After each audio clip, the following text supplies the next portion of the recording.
मुझे लगता है कि वो पूरा लोकसभा चुनाव भंग होना चाहिए और फिर से री इलेक्शन होना चाहिए। बाय चॉइस की हैसियत से खड़े हैं, बाय चांस की हैसियत से खड़े नहीं। सबसे ज़्यादा 50% हम लोग खनिज पदार्थ यहाँ से, सेंट्रल गवर्नमेंट और स्टेट गवर्नमेंट यहाँ से हम लोग यूज़ करता है सिर्फ, लेकिन यहाँ के विकास के बारे में नहीं सोचता। आज सत्ते में बैठे हुए उन तन के गोरे मन के कालों की काली औलादों से हमारी लड़ाई है, जो अंग्रेजों की थिंकिंग को सत्ते में बैठकर आम कर रहे हैं, डिवाइड एंड रूल की थिंकिंग। लगभग 17 से 18 जिलों का हमारा विस्तार हुआ है और धीरे धीरे हम लोग पूरे 24 जिलों में छाएंगे। 1947 में हमारा ये मुल्क हिंदुस्तान तन के गोरे मन के कालों से आज़ादी हासिल की। झारखंड में हम लोग बिलोंग करते हैं कि चाहे वो गुजरात हो या छत्तीसगढ़ हो या महाराष्ट्र हो या फिर आपका उड़ीसा हो, लेकिन झारखंड सबसे टॉप में आता है, लेकिन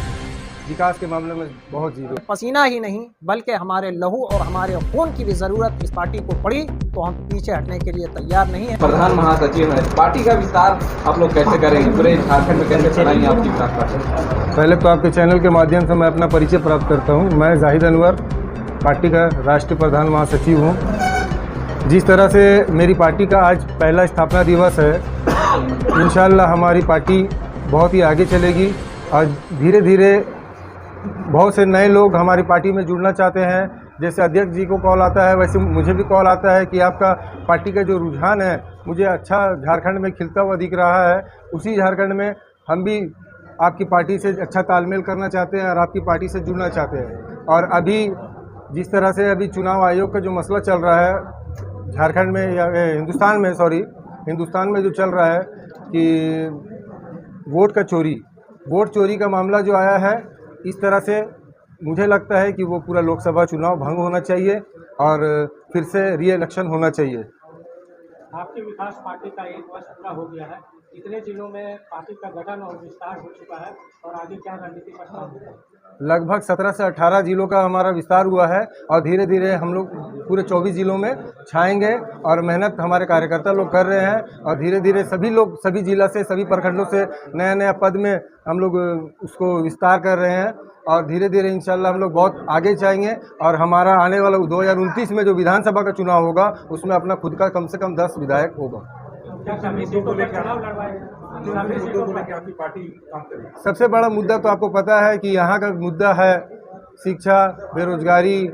और पलायन। यहाँ के लोग मुंबई, दिल्ली, कलकत्ता जाकर काम करते हैं, जो हमारे झारखंड हम सबसे ज़्यादा 50% हम लोग खनिज पदार्थ यहाँ से, पूरा इंडिया गवर्नमेंट या मतलब सेंट्रल गवर्नमेंट और स्टेट गवर्नमेंट यहाँ से हम लोग यूज़ करता है सिर्फ, लेकिन यहाँ के विकास के बारे में नहीं सोचता। हमारी दुर्भाग्य है ये कि ऐसे झारखंड में हम लोग बिलोंग करते हैं कि चाहे वो गुजरात हो या छत्तीसगढ़ हो या महाराष्ट्र हो या फिर आपका उड़ीसा हो, लेकिन झारखंड सबसे टॉप में आता है, लेकिन विकास के मामले में बहुत जीरो है। देख रहे हैं कि पंचायतों का विकास स्थगित हो गया है, रुक गया है, चूँकि पंचायत आयोग का गठन झारखंड में हुआ है, परंतु अभी फंडिंग नहीं हो रहा है और जिस प्रकार से 60-40 का रेशियो केंद्र और राज्य सरकार का बनता है, वे लोग अपनी राशि नहीं दे रहे हैं पंचायतों में, विकास का कार्य ठप है। क्या करेगी आपकी विकास पार्टी?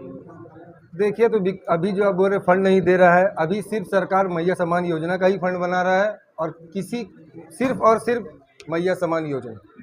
जिसमें से 30% जो महिलाएं हैं अभी भी बैंकों का और आपका क्या नाम है ब्लॉकों का चक्कर ही लगा रही है, उनका डीबीटी नहीं हो रहा है, किसी का कोई जेंट्स भी उसमें इन्वॉल्व है कि अपना खाते में पैसे ले रहे हैं मैया समान योजना के। और जितनी भी समस्याएं हैं सिर्फ मर्दों के लिए है, औरतों के लिए सिर्फ एक लॉलीपॉप दिया गया सरकार के द्वारा। और फाउंडर जनाब गुलाम मुस्तफ़ा साहब को मुबारकबाद पेश करना चाहूँगा कि आपने 1 साल पहले जो पौधा लगाया था आज उसमें फल आ चुका है और हम सब आपके साथ बाय चॉइस की हैसियत से खड़े हैं, बाय चांस की हैसियत से खड़े नहीं हैं। दूसरी और अहम बात, 1947 में हमारा ये मुल्क हिंदुस्तान तन के गोरे मन के कालों से आज़ादी हासिल की। तन के गोरे मन के काले यहाँ से चले गए, लेकिन अफसोस की बात यह है कि अपनी काली औलादों को छोड़ गए। आपकी विकास पार्टी की लड़ाई जिस तरह से हमारे पूर्वजों ने ब्रिटिश गवर्नमेंट से लड़कर उन मुजाहिदीन आज़ादी और उन फ्रीडम फाइटर्स ने मुल्क अजीज़ को और इस सोने की चिड़िया को गुलामी की जंजीरों से आज़ाद कराया, आज सत्ते में बैठे हुए उन तन के गोरे मन के कालों की काली औलादों से हमारी लड़ाई है, जो अंग्रेज़ों की थिंकिंग को सत्ते में बैठकर आम कर रहे हैं, डिवाइड एंड रूल की थिंकिंग को। तो आज के दिन हम अपने केंद्र अध्यक्ष की मौजूदगी में इस बात का अज़्म और इस बात का अहद करते हैं कि हम आपके साथ खड़े हैं, और इस तौर पे खड़े हैं कि पसीना ही नहीं बल्कि हमारे लहू और हमारे खून की भी ज़रूरत इस पार्टी को पड़ी तो हम पीछे हटने के लिए तैयार नहीं हैं। हो मेरा काम गरीबों की हिमायत करना, दर्दमंदों से, ज़ईफ़ों से मोहब्बत करना, सारे जहां से अच्छा हिंदू सिता हमारा, हम बुलबुलें हैं इसकी, ये गुल सिता हमारा। तो उर्दू भाषा को लेकर आप लोग लगातार इसका संघर्ष कर रहे हैं, तो इस पर आप क्या कहेंगे? अब आपकी जो पार्टी है पीछे बैकफुट होते हुए नजर आ रही है उर्दू भाषा को लेकर, और कई अन्य ज्वलंत मुद्दे पर आप लोग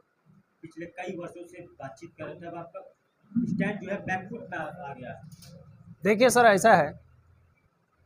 हमारी मस्जिदों से अजानें होती हैं, मुअज्जिन अजान देता है, अगर मोहल्ले वाले 5 वक़्त नमाज के लिए नहीं पहुँचे तो क्या मुअज्जिन अजान देना छोड़ देगा? आपकी विकास पार्टी मुसलसल उर्दू ज़ुबान की इर्तिक़ा और उर्दू ज़ुबान को बुलंदियों में ले जाने के लिए कोशिशें कर रही है, और इस ताल्लुक़ से हम लोग उर्दू लैंग्वेज और उर्दू ज़ुबान को लेकर बड़ी से बड़ी कॉन्फ्रेंस करने की कोशिश करेंगे कि लोग अपने बाल बच्चों को उर्दू पढ़ाए, चूँकि जिनकी उर्दू सही नहीं उनकी दूसरी ज़ुबानें भी सही नहीं हो सकती।